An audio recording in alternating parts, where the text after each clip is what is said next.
ابن غازی صرف آپ سے التجا کر رہا ہے. یہ ابن غازی کی صرف آواز یہی ہے, یہ فریاد یہی ہے, الصلاۃ خیر من النوم. ارے جاگو مسلمانوں اس نظام کی طرف جس نظام کو قائم کرنے کے لیے حضرت امام حسین رضی اللہ تعالیٰ عنہ اپنی قربانی دی.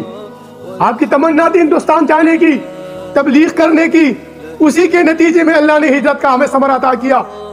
اس پورے اسلام کی نشاط ثانیہ میں آپ پورے سرزمین کو دیکھیے, ایک کسی خطے کو نہیں, پورے سرزمین کو دیکھیے.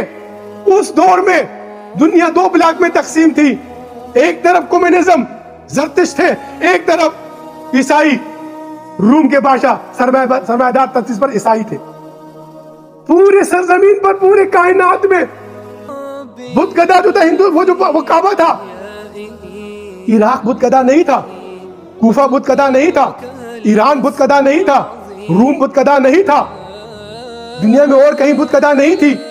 اگر بت گدا تھے تو وہاں پر اس وقت وہ کعبہ تھا جہاں پر ہر قبیلے کے بت پڑے ہوئے تھے. اکثر میں یہ کہتا ہوں کہ یہ جس طرح کے آج آپ کی اقوام متحدہ بت گدا ہے جس میں پوری دنیا کے بت پڑے ہوئے, لات و منات پڑے ہوئے, اور سب خاموش ہے. ختم اللہ علی قلوبہم وعلی سمعہم وعلی ابصارہم. ان کے کانوں پہ آنکھوں پہ مہر لگی ہے. وہ مسلمانوں کے پر ہونے والے کوئی ظلم ان کو نظر نہیں آ رہا.